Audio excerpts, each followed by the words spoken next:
नमस्कार। आज के इस विश्लेषण में आपका बहुत बहुत स्वागत है।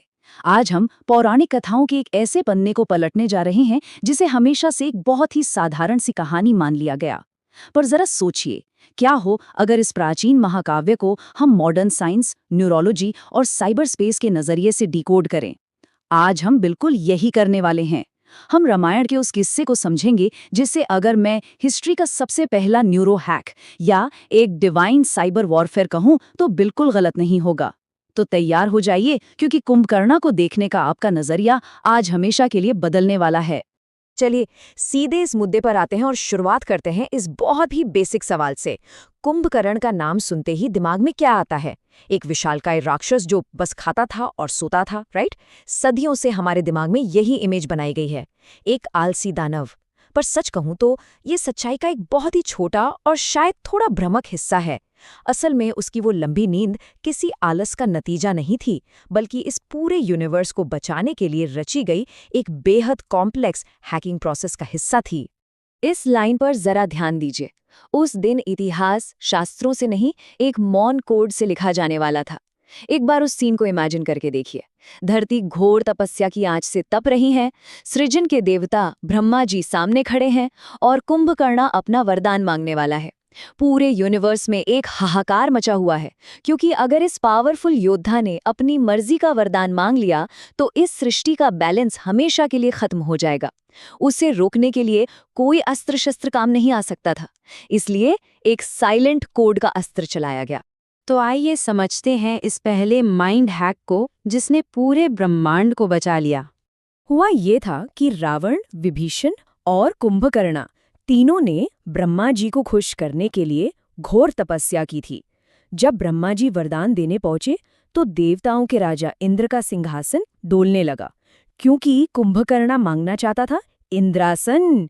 पर इस कॉस्मिक डिजास्टर को रोकने के लिए एक ऐसा मास्टर स्ट्रोक खेला गया जिसकी किसी ने कल्पना भी नहीं की थी। देवी सरस्वती बिल्कुल एक डिवाइन वायरस की तरह उसके सिस्टम में एंटर कर गई। उन्होंने उसके गले में एक छोटी सी पर बेहद सटल फोनेटिक इंजीनियरिंग कर दी। हाई फ्रीक्वेंसी वाले ई वॉवल को लो फ्रीक्वेंसी वाले ने में बदल दिया।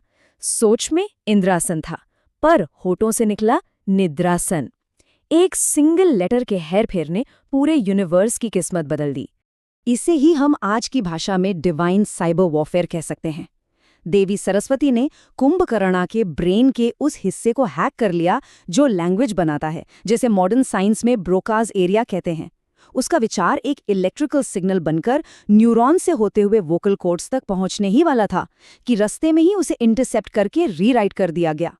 ये बेसिकली इस यूनिवर्स का सबसे पहला रिमोट कंट्रोल्ड माइंड हाईजैक था। कुंभकर्ण का प्रोसेसर पूरी तरह हैक हो चुका था। अब यहाँ से हम आते हैं इस कहानी के एक और फैसिनेटिंग एस्पेक्ट पर, नींद का विज्ञान। देखिए, ये हैक सिर्फ शब्दों का खेल नहीं था, इसके पीछे एक सॉलिड बायोलॉजिकल लॉजिक था। 6 महीने की नींद उसके लिए कोई श्राप नहीं थी, बल्कि एक बायोलॉजिकल जरूरत बन चुकी थी। जरा उसके साइज का अंदाजा लगाइए। 600 धनुष लंबा और 100 धनुष चौड़ा, आंखें जैसे रथ के बड़े बड़े पहिए। वो एक बार में इतना खाता था कि कई शहरों का पेट भर जाए। वो एक चलता फिरता मैसिव एनर्जी सिंक था। अगर वो रोज जागता और खाता तो पता है क्या होता? धरती की जो बायोलॉजिकल कैपेसिटी है वो कंप्लीटली खत्म हो जाती। एक दिन धरती से सारे जीव जंतु ही गायब हो जाते।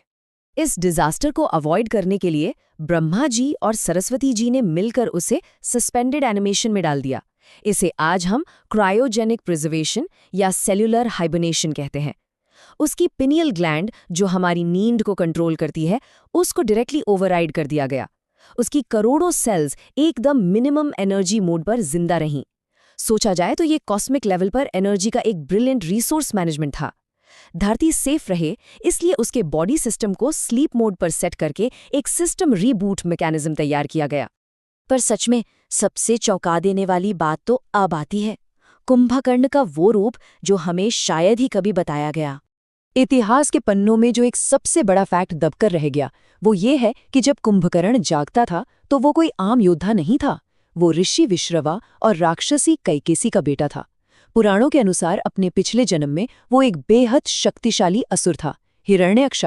उसकी लीनेज और पास्ट लाइफ ये साफ बताती हैं कि वो एक बहुत ही कॉम्प्लेक्स और आम राक्षसों से बिल्कुल अलग लेवल का माइंड रखता था। और भाई सबसे ज्यादा माइंड ब्लोइंग फैक्ट तो ये है कि कुंभकर्ण एक एडवांस्ड साइंटिस्ट था। जी हाँ, 6 महीने सोने के बाद जब वो एक दिन के लिए जागता था तो वो अपना टाइम आलस में नहीं बल्कि एक्सपेरिमेंट्स करने में बिताता था। उसने नए नए विमाना डिजाइन किए, कॉम्प्लेक्स मशीन्स बनाई और हाईली एडवांस्ड वेपन्स इन्वेंट किए। उसे सारे वेदों का और धर्माधर्म का गहरा ज्ञान था। He was a literal genius. राक्षस कुल में पैदा होने के बावजूद उसका नेचर बहुत ही सिंपल और क्लियर था। अब क्योंकि वो ज्यादा टाइम सोता रहता था, इसलिए रावण के पापों और अधार्मिक कामों से वो नेचुरली कोसों दूर रहा। और उसके इसी निश्चल स्वभाव को देखकर खुद देवर्षि नारद ने आकर उसे स्पिरिचुअल नॉलेज और तत्व ज्ञान का उपदेश दिया था। उसका स्पिरिचुअल लेवल एक्चुअली बहुत हाई था। और आगे बढ़ते हुए देखते हैं कुंभकर्ण के आसपास का वो इकोसिस्टम, यानी उसकी फैमिली, जिसके बारे में लोग बहुत कम जानते हैं। उसकी लाइफ सिर्फ उसकी नींद या लाभ तक लिमिटेड नहीं थी। उसका एक काफी बड़ा और इन्फ्लुएंशियल फैमिली ट्री था। उसकी 3 पत्नियां थीं। पहली पत्नी वज्राजवाला से कुंभ और निकुंभ हुए, जिसमें से निकुंभ इतना केपेबल था कि कुबेर ने उसे अपना सर्वेलेंस चीफ बना रखा था। दूसरी पत्नी कारकती, जिससे भीमासुर का जन्म हुआ। वही भीमासुर जिसने अपने पिता का बदला लेने के लिए देवताओं से युद्ध किया और बाद में भगवान शिव के हाथों भस्म हुआ। और तीसरी पत्नी तड़तमला से एक बेटा था मुलाकासुर। तो इस टेबल से साफ पता चलता है कि उसकी पूरी एक पर्सनल लाइफ थी जो बिल्कुल उसके साइंटिफिक ब्रेन की तरह अनएक्सप्लोर्ड रह गई। पर हर एपिक नैरेटिव की तरह इस कहानी का क्लाइमैक्स भी बेहद ट्रैजिक और इमोशनल है। जब कुंभकर्ण का वो टाइम लूप सेट हो रहा था तो ब्रह्मा जी ने उस कोड में एक किल स्विच भी लगा दिया था। एक बिल्कुल क्लियर वार्निंग थी, अगर उसे उसके साइकिल के बीच में वक्त से पहले जगाया गया तो उसका सिस्टम क्रैश हो जाएगा और उसकी मौत निश्चित है। और राम रावण युद्ध में एग्जैक्टली यही हुआ। जब रावण अपनी सेना हार रहा था तो हमेशा की तरह डेस्परेशन में आकर उसने कुंभकर्ण को वक्त से पहले जगाने का वो सुसाइडल ऑर्डर दे ही दिया। और फिर जब कुंभकर्ण अपनी उस गहरी नींद से जगा और उसे रियलिटी पता चली कि उसके बड़े भाई ने जगत जननी माता सीता का हरण किया है, तो वो अंदर तक हिल गया। उसने भरे दरबार में रावण को डांटते हुए एकदम स्ट्रिक्ट आवाज में कहा, अरे मूर्ख, तूने जगत जननी का हरण किया है और अब तू अपना कल्याण चाहता है। ये मोमेंट कंप्लीटली उसके मॉरल कंपस को वैलिडेट करता है कि वो गलत को गलत बोलने से डरता नहीं था। तो यहाँ समझने वाली सबसे जरूरी बात यह है कि उसका इंटरनल कॉन्शियंस एकदम क्लियर था।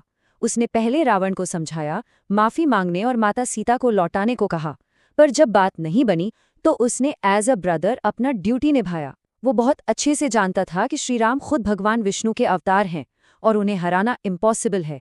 फिर भी वो मैदान जंग में उतरा, किसी ईगो या गुस्से के लिए नहीं, बल्कि इसलिए क्योंकि उसे पता था कि यही उसकी एब्सोल्यूट लिबरेशन यानी मोक्ष पाने का आखिरी रास्ता है। और प्रभु के बाणों से उसने वही मोक्ष प्राप्त किया। और इसके साथ हम आ गए हैं इस विश्लेषण के आखिरी और सबसे बड़े सवाल पर। असली पावर आखिर है क्या? क्या वो बेहिसाब फिजिकल स्ट्रेंथ में है या अपने माइंड की मास्टर की को अपने पास रखने में? कुंभकर्ण के पास इस पूरे यूनिवर्स को तबाह करने की ताकत थी, पर उसका खुद का लॉजिक यूनिट हैक हो चुका था। जब हमारा अपने ही माइंड पर कंट्रोल नहीं होता तो हमारी सारी ताकत यूजलेस हो जाती है। ये पूरी कहानी हमें मजबूर करती है ये सोचने पर कि क्या हमारी ये जो फ्री विल है, क्या ये सच में हमारी है या ये भी किसी बहुत बड़े कॉस्मिक कोड का ही एक हिस्सा है। इस माइंड बेंडिंग क्वेश्चन के साथ मैं आपको छोड़कर जाती हूँ। आज की इस डीप डाइव में बस इतना ही। मिलते हैं अगली बार।